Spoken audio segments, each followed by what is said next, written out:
I said, did you know the NBA ratings are down 28%? And you said no one's going to care about that. One, they don't care about the NBA anymore. But the piece that I wanted to talk about is the marketing piece of this. So if you are somebody who is investing money running commercials in the NBA or in any of the ABC, ESPN products, they're having to do what's called make goods or credits to people because they can't achieve those ratings.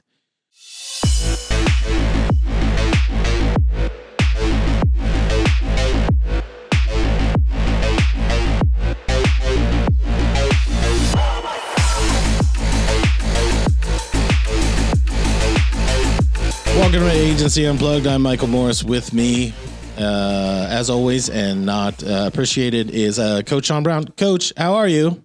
I'm wonderful. How are you? I love that you let me slam you right off the bat, and then you say something cheery back. It's fantastic. And then, as always, Nate is pushing the buttons in the back. Nate, how are you? Yep, he has no microphone today. Listen, I think this show is going to. You thought this is not going to be relevant today. Who's going to care about this? I didn't say not relevant. I said people. You said who's going to care? Interested. Okay, so I'm going to tell you the concept, and I'm going to tell you why you should care. I said, did you know the NBA ratings are down 28%? And you said no one's going to care about that. One, they don't care about the NBA anymore. But the piece that I wanted to talk about is the marketing piece of this. So if you are somebody who is investing money running commercials in the NBA or in any of the ABC, ESPN products, they're having to do what's called make goods or credits to people because they can't achieve those ratings. So it goes to what we're always saying, where is a spot the same as a spot, right? Is a commercial as valuable in a certain place than it is somewhere else? What's your thought on, is every spot equal? I'm still trying to process if you said MBA as in mother BA or NBA as in why National would I Basketball say, why would I say Association. Mother Basketball Association?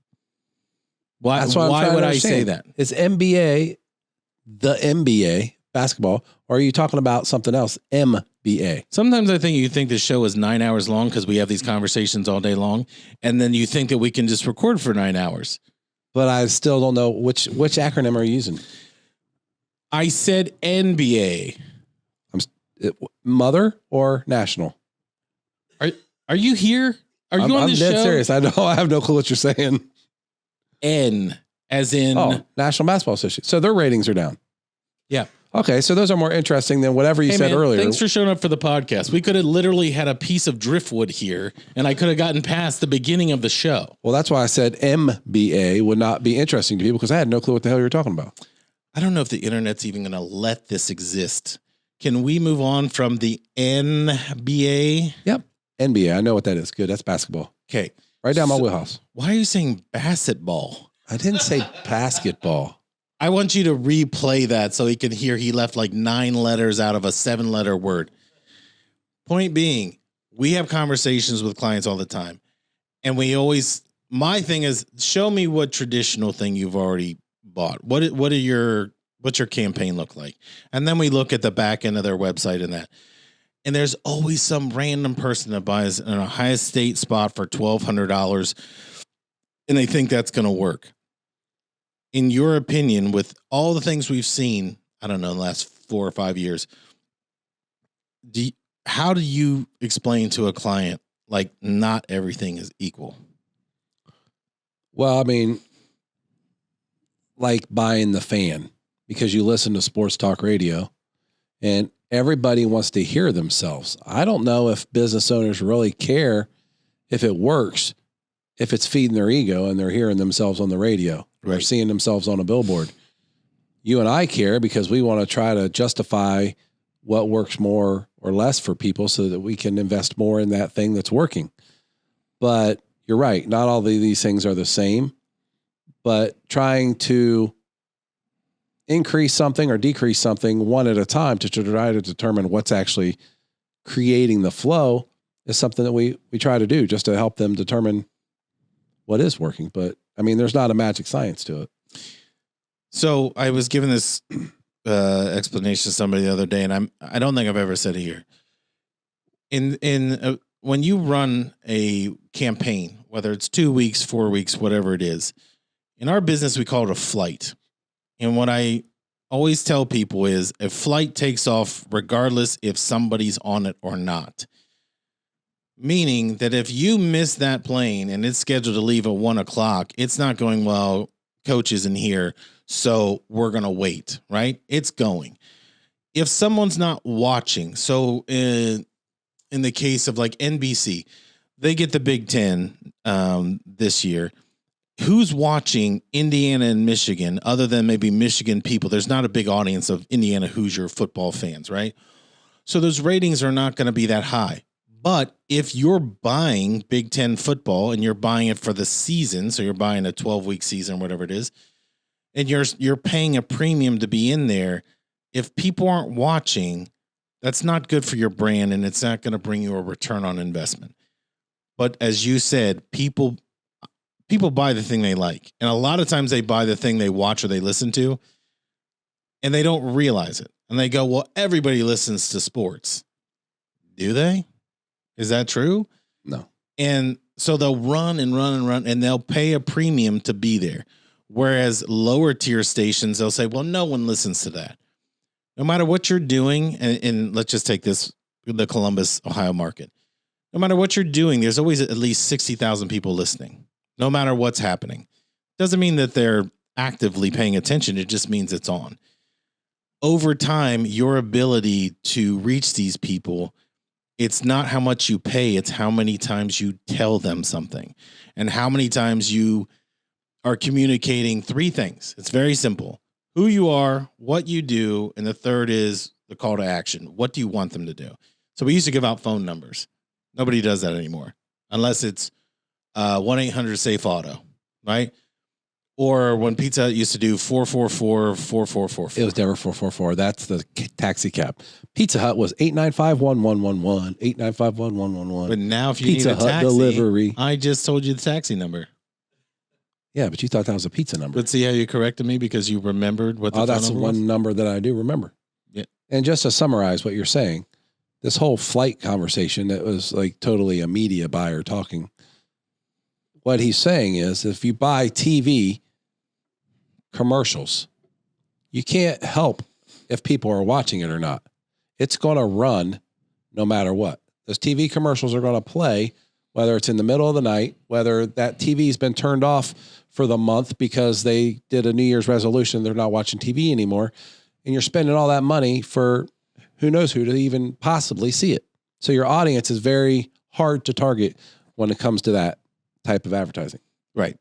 And what used to bother, and again, I did this for a decade before I've done this, is I remember asking people, how do we know if somebody's really listening or watching? And people would say, well, you can pull the ratings information. Okay. So in radio in the Columbus market, 850 meters called PPM or personal people meters are responsible for the data for 2.4 million people in Columbus. And 25% of that is weighted for minority categories. The rest, so if it's kind of like if I got a C plus, but you got an A, you're bringing my grade up. Same thing. The curve. Yeah, the curve. We all know about the curve. That's why we're doing this. But in that case, you're not getting true everyday data, real-time data. So radio will sell in the past, and television is projecting the future. What's happening now with the NBA ratings being down, it's dragging down other shows because, again, you'd have your pregame show, the game, postgame show. Well, if no one's watching the pregame, they're not watching the game, they're also not watching the postgame. So that is reflective of how the whole industry, television as a whole, has a huge problem, especially when it's cable related. But even your local channels, they don't have content people want. So they're going somewhere else. So your ratings you talked about, are the ratings any better today? I mean, no. This is a non-political disclosure, but didn't the Democrats think that the ratings said that they were going to win with a landslide? So funny enough that you say that. So their internal data, because this is not biased at all, Their political data that was being fed to the media did not match what they were saying. Okay. They knew they were losing, and they knew it for a long time. But this is a great segue, actually. You're really smart when you don't know it. So the Democrats, to keep raising money, kept saying, we're going to win. And if you remember, about 10 days out, all of a sudden there was a report, Kamala Harris plus 10.2 in Iowa, which is a place she never went. The Republicans typically win easily. And they raised more money. So when they did that and they lost, everyone said, well, how could this be? Because they never reported the true data of what was going on, right? Now, we know people who could have seen in the background. We personally know people that knew that that wasn't true. The same thing happens in a television situation where they'll say, Sunday Night Football, it's going to do a 5.2 rating. Well, it's a blowout in the first half and nobody watches and they don't care in the second half. What happens is, say it does a 3. Well, they owe you 2.2 rating points. So they don't look to find you the best possible thing to make up those points because now it's at no charge because they don't want to give you the money back. That 2.2 rating points could be 20 commercials that are doing a 0.2 or a 0.3. So you get more frequency, but you're getting into things that people aren't watching. That makes sense? Yep. So the whole goal is to never credit that money back. Well, while you're going through this, so if you're buying 6 months in a row and it's not, those flights aren't delivering, they're constantly putting make goods in while they're selling you something in the future. Meaning it's never delivered at one time, but you keep doing it over and over. We found something amazing yesterday by accident. We won't name who the client is, but you pulled 2 years worth of their website traffic. And they're heavy in April, May as a TV buying, over $100,000 a month. And then November, December, another 100, 120. And you were reading this off and showing me it was just a flat line straight through. No matter how much TV they bought, they didn't get a huge spike. They didn't really get a bump. It was the same amount of traffic every single time, right? Did you not find that odd when I told you how much money they spend in television in a 4-month period? Absolutely. That had no effect. I won't say, here's the question that people will have. Well, then what do I buy that has an effect? You've gotten that question before. What am I supposed to buy that's going to work? Absolutely. And it could be different for everybody. I mean, but there are better options, especially if you're not seeing the trend moving up and down. Right. I mean, my TikTok channel, I just talked about using free tools like SEMrush and SpyFu and different things to look at your traffic patterns.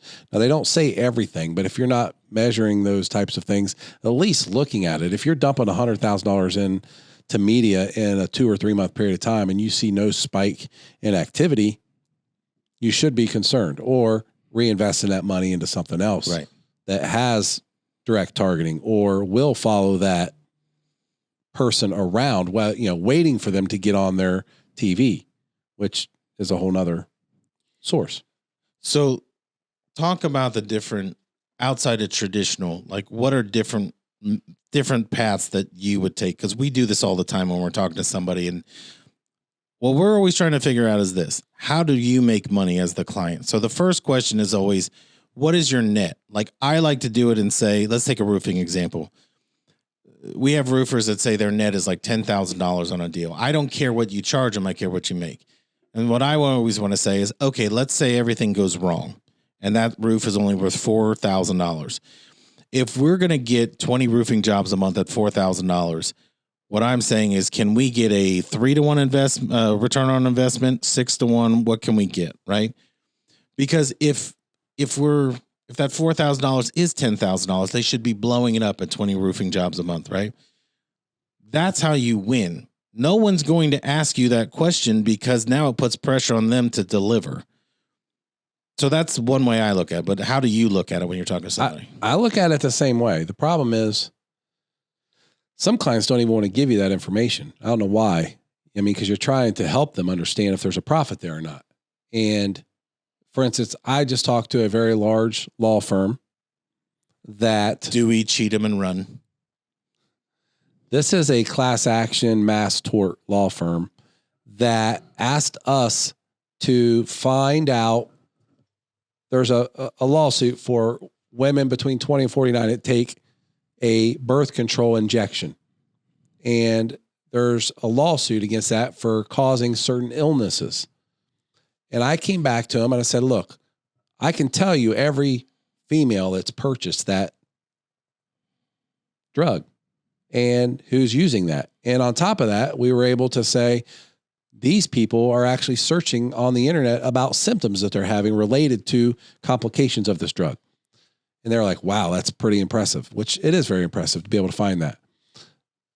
But then they said, how much is it going to be? We gave them a price. They said, oh, well, that's way too much to put into a monthly budget. And I said, well, how much is one of those cases worth to you? Well, that doesn't matter. I'm like, how does that not matter? If you spend, let's say, $50,000 a month, but each case you make $50,000 a month, and I get you 10 cases and you made $500,000 and it cost you 50. Wouldn't that be a great investment? Most people would say, heck yeah. But they didn't want to give me that information. And I've already given out the price. So they said, well, we have to spend a lot on these cases to do research and to do different things. I said, I understand that. I've got another client that's got 25 million wrapped up in just one, roundup type of lawsuit. But they're going to make more than 25 million or they wouldn't have invested it. They're not stupid. But so many business owners want to dance around these questions. And a lot of that, I think, is because marketers have come in and sold them stuff and just taken their money and run, and they don't know what to do. So they're guarded. We had a conversation more about being guarded, people being so guarded.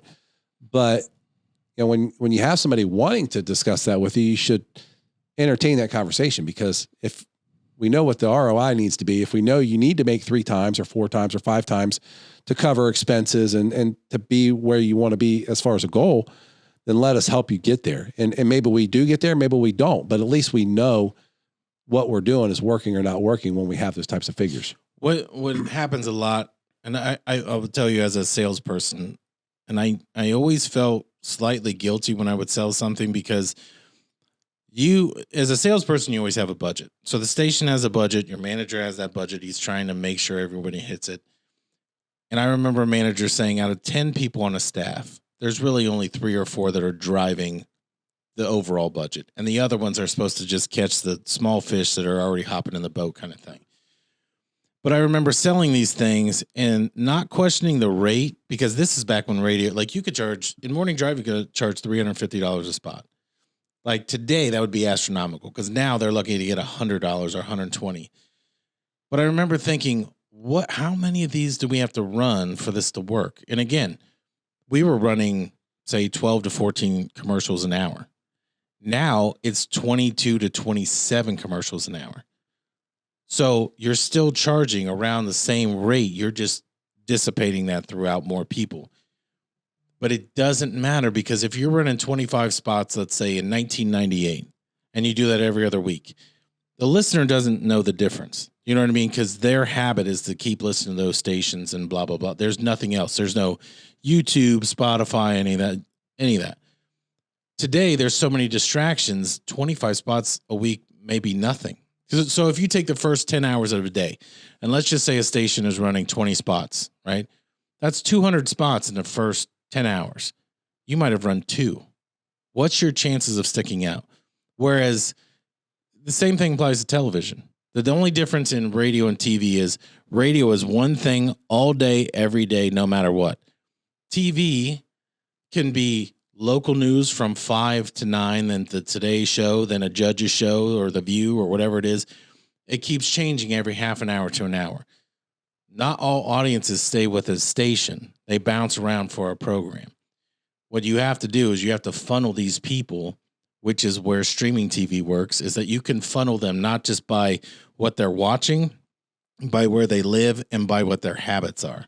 So if I'm so I use YouTube TV, Hulu, all those. My wife's got all those streaming apps. If you wanted to target me with a commercial and I'm your target, it doesn't matter if I go to YouTube, right? Right. Or if I'm on Hulu, or if I take a 4-hour nap and get up at 2:00 in the morning and decide to jump on YouTube TV, I'm going to get hit with that ad. Right? Right. Different than, because it has to deliver. It has to deliver to you. Yeah. Versus television where it's So that's just much more efficient. Can you Yes. say? Okay. But that's the other thing is that I think people have gotten away. Like you'll hear a lot of sales reps talk about targeting and their research. They'll say, well, we pulled it. It's the same proposal that they give to everybody else. They just say, here's how many people in the market were going to buy a roof. Okay. And based on what? Our research. Well, where's your research coming from? We have a specific group that they're all using the same people. You know what I mean? To pull this research. But if the research is wrong, if you're not, I say this to Nate all the time. When we're doing mathematics on that board back there, if one number is wrong, the whole thing is wrong, right? All they're trying to say is if you buy this, we can reach these people. What we're saying is if you do what we're telling you to do, the way that this is put together, your chances of reaching those people are extremely high and your return is high, right? So I had a guy, electrical guy, he kept asking me how much it was. How much is it? And I said, I need to know what your average profit on a job is. What is your net? Well, I don't know. Well, then I can't tell you my number if you don't tell me because it's set based on you. I always set it at 3 to 1. You do something for 90 days. Let's just say it's $1,000. You should make $3,000 by the 45th to the 50th day. You should have enough work. If you keep spending that $1,000 and it's $12,000 for the year, you're going to make 36 grand. And I will guarantee that. I'm not going to guarantee you in the case of one of our other friends that we talked to, if you're already having problems financially before we get there, I can't make up $200,000 to $300,000 that you owe. What I can do is I can make you money moving forward. Right? Was that a little too blunt? That's kind of blunt. I don't give a shit. I'm honestly waiting for a big thud because I think Nate was falling asleep back there and he was going to fall off his chair. Well, he has the headphones on backwards. He's not even listening to the show. That's okay. But yes, you're right. I mean, but so if you could only be with a client for 5 minutes, no, I'm going to give you 1 minute. Hold on a minute. I just said you're right. I know, but I need my wife to watch. I need my wife to watch this episode because those words actually can't come out of my mouth back to back. I've never heard you tell me that. I just did though. Yeah, but you think you're lying. I don't think you actually listened to what I said. And you just wanted to move on to the next. That could be the case, yeah, but I did still said the words back to back. I feel like you were just like, and y'all understood. You're right. Whatever. Call you later. That's what you did. Y'all understood me. By the way, before we finish out this episode,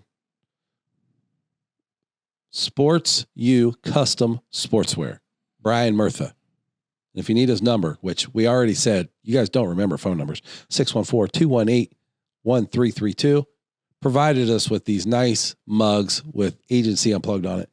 We actually have really nice t-shirts that we had done too. I thought Mike was grabbing one. No. Mike does not have one on. Nobody has one on yet. Listen, what we're going to do, we're going to give these to clients who are unsuccessful, I think. Like when they give Super Bowl shirts, they're printed for the losing ones team. they send overseas. Yeah. So you're going to see a shitload of kids in France wearing this shirt. I don't think France is the communities they're sending them to. Did they win the World Cup? I don't think they did. Wise ass. Anyway, these shirts are not for sale unless you want one, and then they're $500 a piece. No, the cups are $400 a piece. The show is free, right? Yeah. How many shirts do we have, by the way? I don't know. I don't remember how many I ordered. Well, they're scarce, so they're going up in value if there's less than 4. Yes. And you gave Nate 1, right? This is the most watched YouTube channel and podcast in this community right here of businesses. I think there's 4 businesses in here, and we're the only one that does a podcast. So we are the most rated. Would it be funny if the driving school next door was killing it? Like we didn't even know they had a podcast. They have like 30,000 listeners. Well, then we would be the second. We're still in the top 2. Yeah. We're going to have to find a new building. All right. That's going to wrap it up for Agency Unplugged. We'll see you next week.